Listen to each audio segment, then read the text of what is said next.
Okay, thank you for joining us.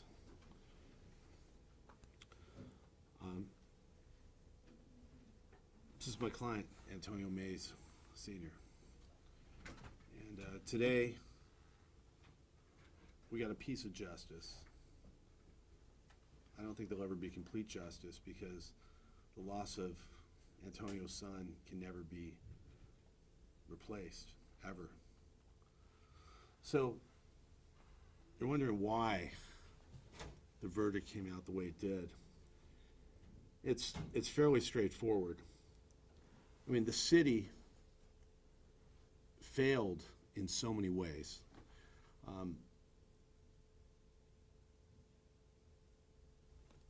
A gross system error, a gross mess up that happened.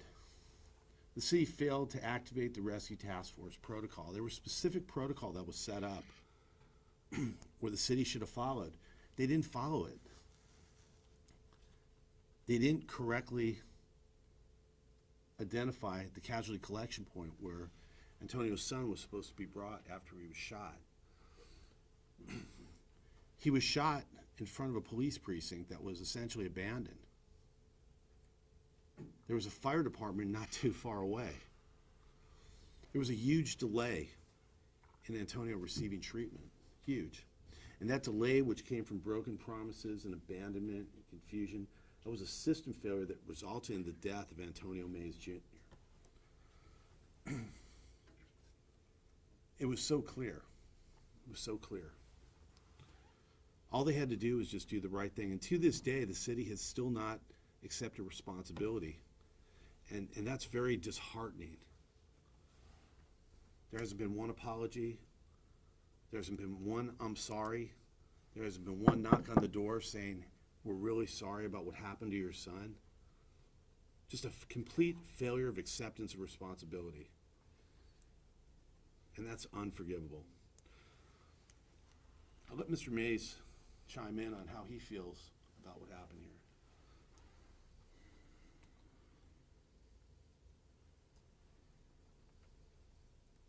I don't know what to say in a situation like this. I don't wish anybody to ever have to fight for their kids the way that I had to fight for mine. I'm not from Seattle. I didn't become familiar with the culture up here until I got here on December 7th, and I've been here ever since. And it's just a blessing that I've been able to stay here, on my own accord to see this through. I don't know how some people would be able to even muster that, to go out of state, for roughly 2 months to fight for their kids. If they had to, it's like a fight for your life. I love my kids more than I love myself. I live for my kids. So, it's a, verdict came back, that saw things, correctly to administer some justice where my son's name was unfortunately being dragged through the mud for 5 years. Thank God that that's been cleared up. And but I can't say that it feels good. I can't say that it feels complete because it doesn't. I'm thankful for the verdict. I'm thankful for the success. But it doesn't feel like a resolve. So I appreciate everybody's time and compassion and the people that were sincere and there with me along the way. This place I've been staying at, I haven't left it very often, but if I need some food or something. So this athletic club here in Washington, the WAC, has been real good to me. And I'm thankful for the staff that they keep and their support along the way. There was one thing that I wanted to bring up that has been very troubling for me throughout this whole case. The first part of this case was sent essentially trying to defend Antonio Mays Jr. from something he never did. The city brought forth the felony bar defense. They attempted to essentially frame Antonio Mays Jr. He did nothing wrong. He was in the wrong place at the wrong time. They tried to paint him as a criminal he was far from a criminal. This was a young man who came to Seattle to participate in a social movement, in a movement for change. He was 16 years old. He was a child. He'd come here with a message, and his message was that the police needed more training. That was his message. Not violence, not fighting, but a message. Similar to Martin Luther King, when he was 16 years old, he gave a message of segregation. He was 15 years old. He gave a speech about segregation. Well, that was the movement of his time. This was the movement of young Antonio Mays Jr.'s time. He was never able to reach his potential. The lies, the deceit that was put forward to try to paint this young man in a false light, a young man who had no criminal record, a young man who had no drugs, no alcohol in his system. They tried to paint him as a criminal. Well, the evidence showed that that was far from the truth. And the evidence also showed that this young man was abandoned. He was abandoned by the system. And I hope through this verdict that this doesn't happen to anyone ever again. And that's the message here. And I hope that Seattle is listening. And I hope that every municipality and city in this country is listening. You got to be there for your citizens. They count on you.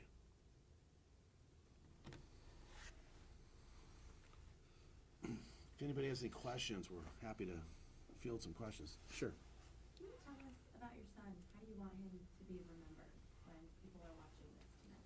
Excuse me, where are you from? King back. K5, okay.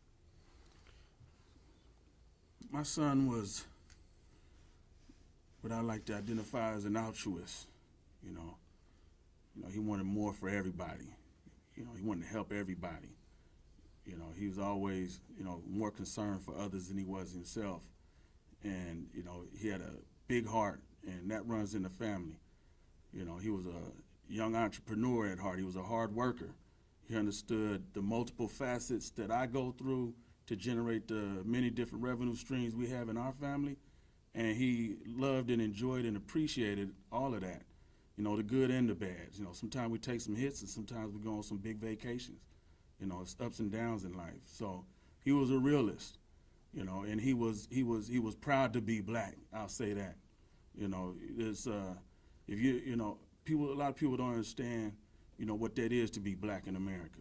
It's a significant thing, and not to derail everybody's focus from what happened here in this emergency response system. But I raised my son to be a strong, young, proud black man. And he's seen me suffer, at the hands of, some racism many a times in his life. And I've talked to him about what he saw as, every time it happened. So, that's been a real facet in our lifestyle as black men in America. I've been a single dad for a long time. So, that's been something I had to teach him about. So to know my son and to know that he was strong, proud, black, positive, and big-hearted, kind-hearted, and hard-working, that's the kind of, memory that should resonate when they think about my son. Somebody that when you see him coming, he cares about you. His eyes go up and brighten up because he's looking to see the best in you. He wants to make you smile and make you laugh, and he wants to see you win, and he wants to win with you. So that's the kind of energy, my son had for people. So that's the kind of memory. I appreciate that. Thank you. Anybody else? Antonio, you mentioned there's no resolution. You still feel a sense of emptiness. The investigation is still open. A suspect has not been captured yet. Yeah, that's part of your longing for closure. That's a huge void. I think the ultimate void that it'll never be filled. I got to live on without him. We had something special, me and my son, and we were long from done. I was learning from him and growing because of him. As a parent, I was learning from being a parent, just learning from the reactions that I get from my son. He was my firstborn. So the reactions and the mistakes that I make with him, push me to better myself, to change, and I had him to thank for that, and I explained those sorts of lessons that I learned from him. And losing him, to lose that, I lost a big part of myself. So, no, it's not it's not resolved. I mean, it's some form of accountability, which I appreciate the accountability, and accountability needs to be heard. I've always taught my son to own his, and I got to own mine in that. So, accountability at this part, when he's been neglected and they delayed on him right here and they didn't get to him and make an effort to say, oh, somebody needs help, let's get to him, and make an effort to get to him, accountability needs to be. So there's been some accountability, yeah, but, the fact that I got to live on without him, nothing's going to bring him back. So there's nothing's going to fill that void. Have you heard from investigators at all? Not at all. Not at all. Not since maybe I heard from investigators maybe up to 3 months after it happened, and then it just went dark after that. We're optimistic that the city will continue their investigation. There are a certain amount of documents that were under attorney's eyes only, and we're of the hope and desire that the city will ultimately find who shot this young man and bring him to justice. Anybody else have any questions? Yes, sir. Obviously, you've explained the heaviness of the emotions, talking about your son, reflecting on his life, and obviously the other kind of parts that still remain unresolved. But in light of today, none of the city leadership is still kind of in place from when this all happened. Obviously, it's been so long, as you've talked about, Mayor Durkin, Police Chief Best, City Council, Shama Sawant, all those people named, they're no longer there. But today, you reach this verdict, and a jury's decided that their actions were, condemned and negligible. What would you want to say to them today?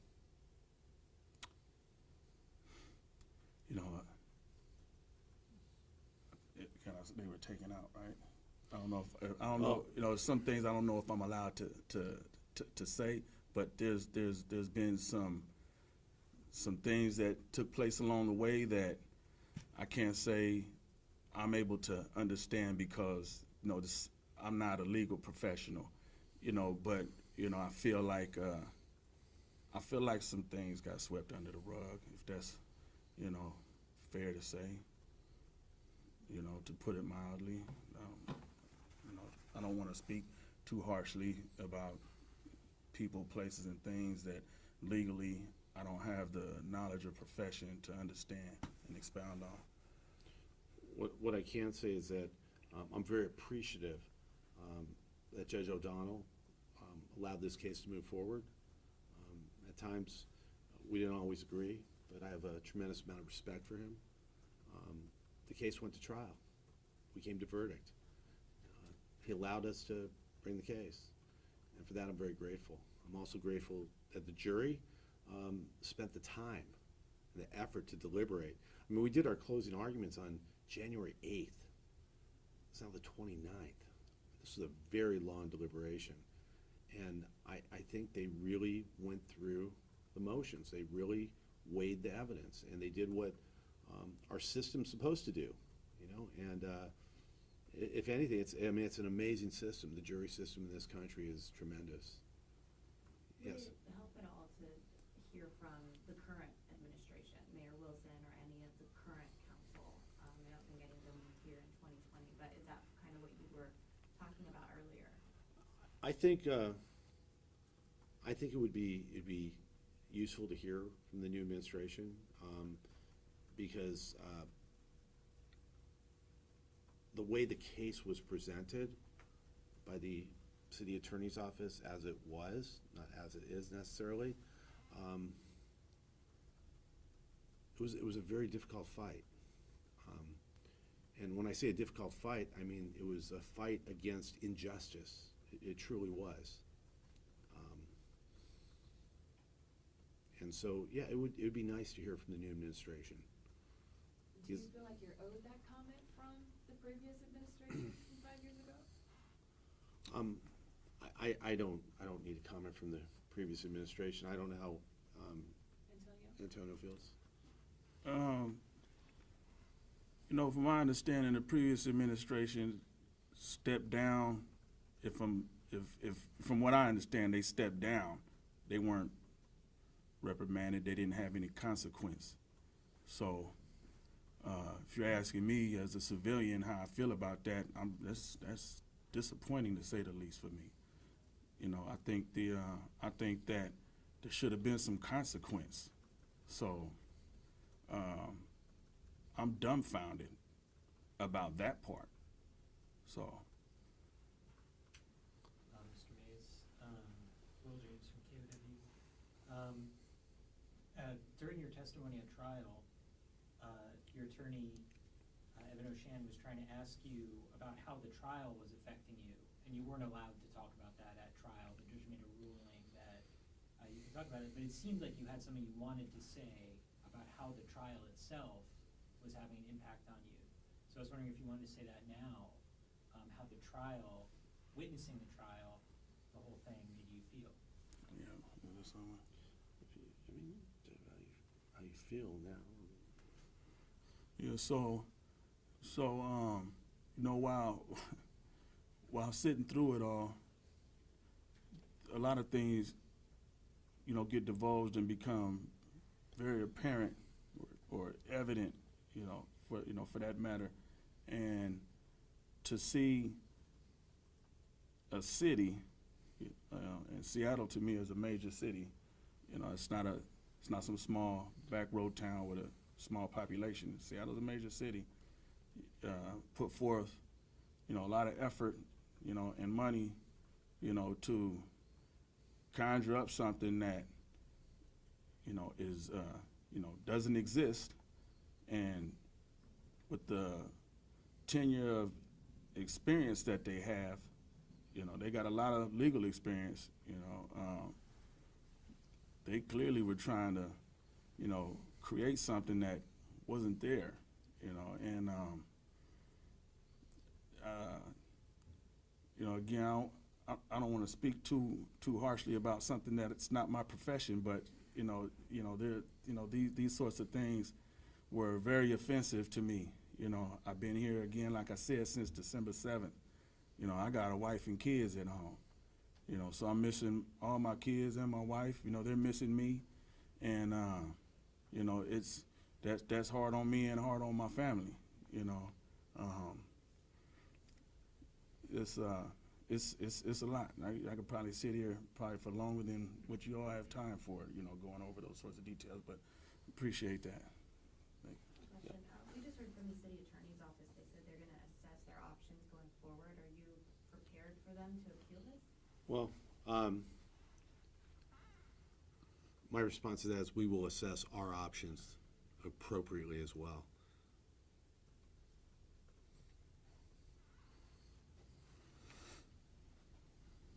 This is the lack of acceptance of responsibility I was talking about. This is the problem. And if this is what the new administration feels, if they have that same attitude, well, so be it. Never been an acceptance of responsibility. As far as I know, there was not one city representative in that courtroom throughout the whole trial. This man was here the entire time. He took time away from his life, from his home, because it mattered, because it was important.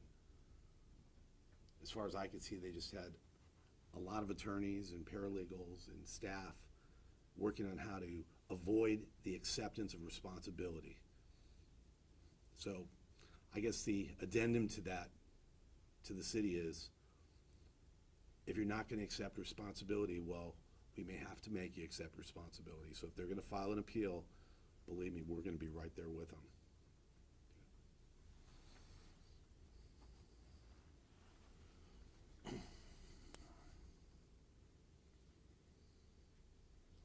Anything else you guys want to add? Well, I could also tell you that there was never an offer of even $1, of 1 penny on this case. There was never an offer. As though my client's son didn't matter. That's unacceptable. When you say offer, like to settle? There was never any offer to settle, nothing, zero. We did what we had to do. We were put in this situation. period. We were put in this position. They were all out fighting to the end. And, and that kind of goes along with it, that, just a failure to accept responsibility. I sat there through the course of this trial and I watched disjointed evidence be placed in, or attempted to be put into evidence, alleged criminal activity of my client, which just didn't exist. Unacceptable. Unacceptable. Accept responsibility, City of Seattle. Accept responsibility. And then maybe we can move on. But until that happens, here we are. I appreciate all y'all's time and attention to what's taking place here. It's very, very sensitive for me, and it's very detailed. There's a lot of details, a lot of confusion, and I know it doesn't make sense to everybody. I know clearly being the father here, I'm affected in a way that I don't expect anybody else to understand. But for you all that showed up, for the press and media, that to make it relevant, I appreciate that. Thank you. I just want to say one more thing. I really care about this man.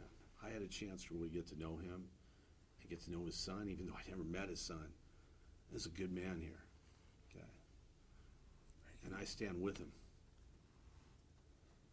So you can tell that to the city of Seattle. It's a good man too. His whole family, So I think the way he runs his business embodies the way that I ran my business. So that was a sign for me that I had the right team, helping me navigate.